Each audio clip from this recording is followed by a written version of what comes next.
Are you ready to make some moves in your fantasy league, but you're not sure who to buy and who to sell right now? Well, let's go 3 up, 3 down. Some buy lows and sell highs. I've been known to be a little overly optimistic about the White Sox, and especially their offense the last couple of years, but I'm keeping a little bit of hope in Andrew Vaughn and that he can turn things around. You know his pedigree, big prospect coming up, was great in college. He's got power, he can hit for average, but he's not doing it just yet. Only 1 homer on the season so far. His slash line reads 234, 333, 362. Really, sometimes I kind of scratch my head. You look at all the talent in that White Sox lineup, they should just be crushing the ball on a regular basis. This should be one of the best offenses.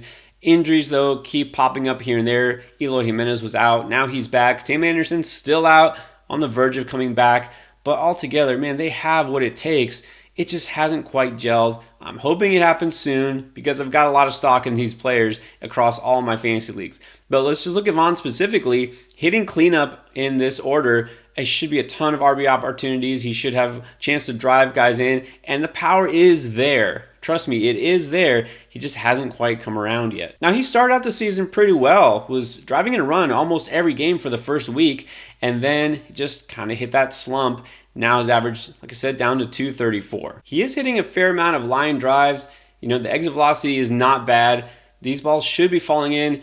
I can't blame the BABIP. His BABIP currently sits at 296, which is exactly league average. So maybe not bad luck here, but I think just a few more balls leaving the yard, maybe hitting a little higher, the launch angle. I think things will even out. Again, this sounds like I'm really talking myself into this, being a little optimistic here, but the talent is here. The opportunity is here. This is a quality hitter. He's not doing terrible. I think just off to kind of a sluggish end in April here. Was off to a good start. I'm going to expect that Vaughn does turn things around. One thing that's interesting to note so far, reverse split. He matched lefties last year, hitting 307 against them. Well, so far 190 against left-handers. I expect that to correct itself. He's going to do better. There's no reason to really be down on him. There's no injury to worry about. I think this is a good buy low opportunity because when it's all said and done, I expect 20 plus home runs, at least 80 RBIs, and a decent average, if not at least in the 270 range. So you probably get him on the cheap right now. People are kind of thinking maybe he's just a mediocre player. Maybe this offense is never going to really get it going.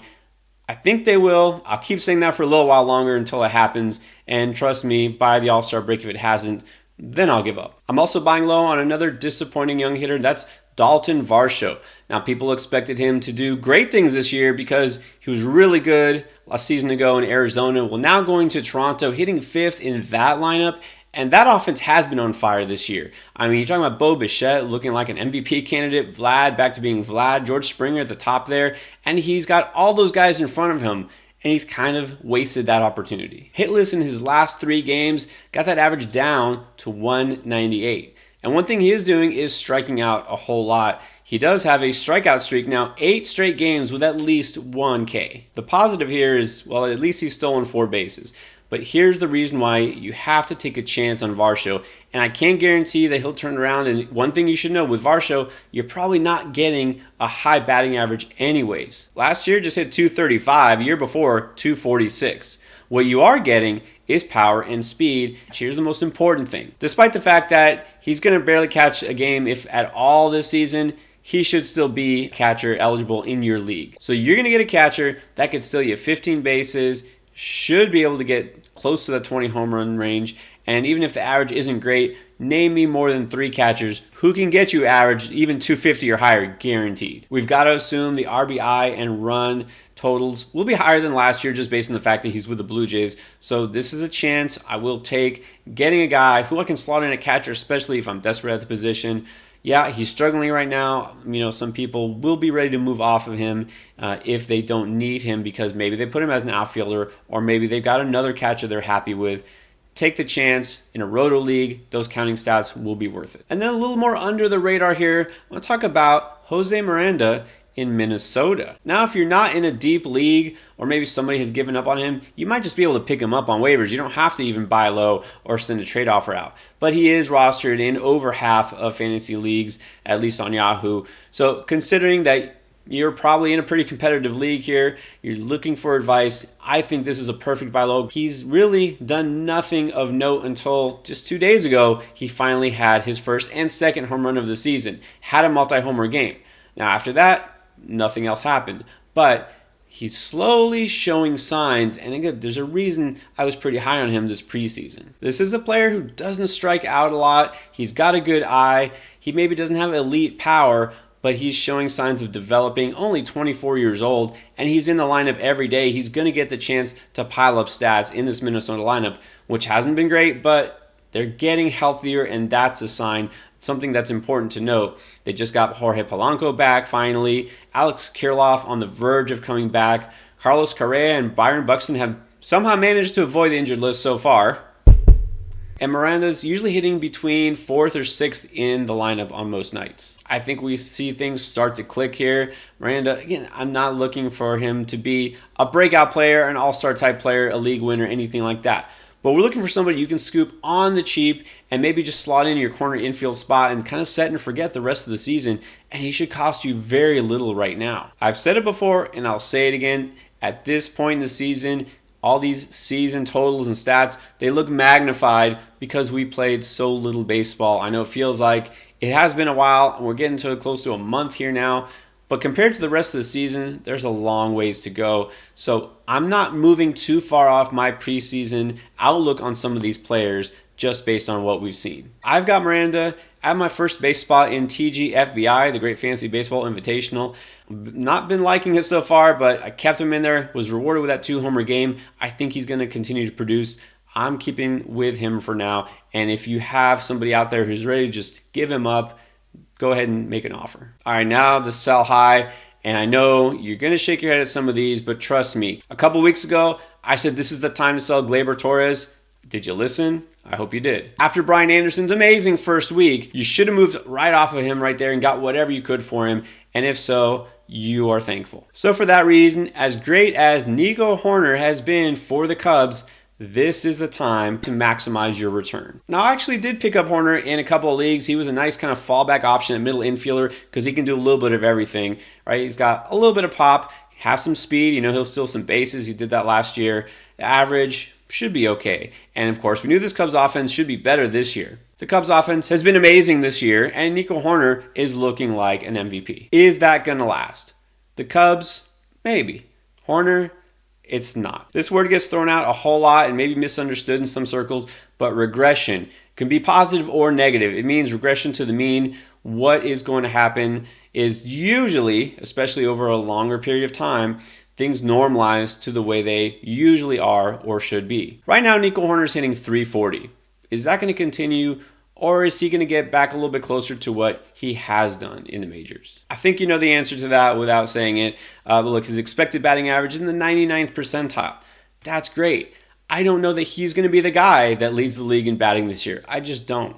I mean, he did hit 281 last year and 302 the year before. Maybe average isn't what you should be looking at. Okay, fine. What about the power here? Well, he's only getting you 2 home runs so far, and last year set his career high with 10. Okay, but the speed. 10 stolen bases, one of the tops in the league. Where did this come from? He does have speed. There's no denying that. Stole 20 a year ago. His sprint speed is one of the best in the league. I think to some extent this does keep up. I'm not looking at 40 steals. I think that's a little overly optimistic though. And then the runs scored. Well, here's where he's probably helping you the most with 21 runs already. But here's why I also expect a drop-off because, again, this requires the whole offense to be clicking, and they have been. But again, teams get hot, teams get cold. Eventually, at some point, this whole team isn't going to all be on fire at the same time. So I do like Hoerner. Look, if you have him, I don't mind that you keep him. I'm not saying he's a must sell, but he's a sell high because right now he's looking so good that you could probably get somebody like Ozzie Albies for him. It does come down to your team context, your needs. If you're okay slotting somebody else that you have at the position you're using Hoerner for, then look, get a solid starting pitcher or whatever would help you more while you can get the most possible for Hoerner. This is probably the peak of how he's going to perform this year. Speaking of peak performers, how about the Tampa Bay Rays? Everyone in that offense is hitting home runs. And one guy who's at the forefront of that is Yandy Diaz. Now here's the thing. It became a joke for a while in fantasy is this the year Yandy Diaz goes for 40 home runs? Because every year we look at the peripherals, we look at these StatCast numbers and think, he's got this untapped power. This is the year he'll do it. He's going to start hitting the ball on the ground less. He's going to start connecting. And every year we're left with the same thing. After 2 years in Cleveland and 4 in Tampa, he had a career high of 14 home runs. Not even 40 homers for his career. Well, so far, just like every other Ray, now he's on fire. He's got 7 already. He's up there among the leaders. So what's the difference? It's that launch angle. He's finally got it up to 10.6. Was always in the low 7s or 6s. A guy who really needed to make that adjustment, and maybe he has. But here's the question. Will it last? Is this a temporary surge, or is this a permanent adjustment that he's made now at the age of 31? I'm not saying guys can't change. I'm not saying he couldn't have his career year at this late stage, but am I really counting on it, or am I going to maximize my return on investment by trying to trade him for a true slugger? Let me tell you what Yandy Diaz is. Okay, so stick with me. Tampa Bay, setting all sorts of records, winning beginning of the year, home runs for the first part of the year. All of this is going on. And as far as that win streak, that they finally broke the record held by that amazing Milwaukee Brewers team from 1987. That's right, the Milwaukee Brewers. Remember that 87 team that finished third in their division? You probably don't remember because they finished third, didn't even make the playoffs. They had a good year, it's just there were teams that were better. Here's who Yandy Diaz is on that Milwaukee team. We had some Hall of Famers like Paul Molitor and Robin Yount and some really good pitchers there, Teddy Higuera. Yandy Diaz is kind of the Greg Brock of that team. Always a solid player, does have some power, going to be a starting first baseman for a good team, but he's not a star. He's not truly a power hitter. Greg Brock, besides being on that Brewers team in 87, he was a starting first baseman for the Dodgers in 1985. That's the Dodgers team that lost to the Cardinals in 85, who lost to Don Denkinger in the World Series. Brock had some solid numbers throughout his career. Got as high as 21 home runs, and of course this was back in the day when guys didn't really go for more than 30-something and lead the league. But if you happen to play fantasy baseball in 1985 or 1986 or 87, if you were even alive, you didn't go crazy for Greg Brock. He was solid. I think he was fine. But he wasn't anybody who you figured would really break out. All this to say is I'm happy for Diaz. Look, the Rays look great, but at some point, they are going to hit a slump. At some point, Yandy Diaz will not continue to crank home runs. He's solid. Again, not a must sell. I don't feel like you have to move on from him. This isn't like some sort of fluke, but he's just not that guy who's going to go for 30 plus. He's not really a power hitter. So I'm going to take advantage of the fact that he's looking much better than his career norms suggest. And then I am going to go with another Ray. I think Josh Slow, again, high-end prospect, a guy a lot of people had high hopes for last year. Finally getting the chance to play this year, has looked great so far. But this is the time to move on. Lowe is hitting .348. He has 4 home runs, 17 RBIs, and 4 steals to boot. Like, why would you want to move on from that? Well, here's the thing. Being in Tampa, it's hard enough to find someone who's really an everyday player, especially in the outfield. Well, now he's not anymore. With Jose Siri back off the IL, Manny Margot is healthy. There's going to be a platoon here. Most likely Lowe and Margot are going to be back and forth. That's going to eventually cost you some counting stats. And then, of course, the whole regression thing I just talked about with Tampa. He, just like most other Rays, at some point will cool down. So if you've already gotten the best you're going to get out of him, I'd rather not have him on my roster when he hits that slump. And then I will say this, just like last year, remember he was up for a while and kind of flopped and fizzled and was sent down. He does have an option left, and I'm not expecting this, but of course we never expect it. Let's remember Tampa Bay, Taj Bradley, hot pickup just a couple weeks ago, was amazing. And what they do, they just unceremoniously sent him down to the minors. This guy looked ready. He was killing major league hitters, and they just sent him down. I get that Zach Eflin is back and Tyler Glasnow's coming back, but come on, shouldn't talent rule here? But no, that's not the way the Rays think. So if Lowe does hit a slump or something happens here, I wouldn't even be shocked if they do send him down at some point. They seem to love to yo-yo guys like Lowe and Brujan and all these other players. So while I don't doubt the talent in any way, and yeah, this team has been on fire, I just don't feel confident that he's going to get enough counting stats because of playing time through the rest of the year. I really think that this is the peak time to try to sell him. Is it time to drop these guys? Should you panic on some of these young players? Check this out, and I'll tell you what I think.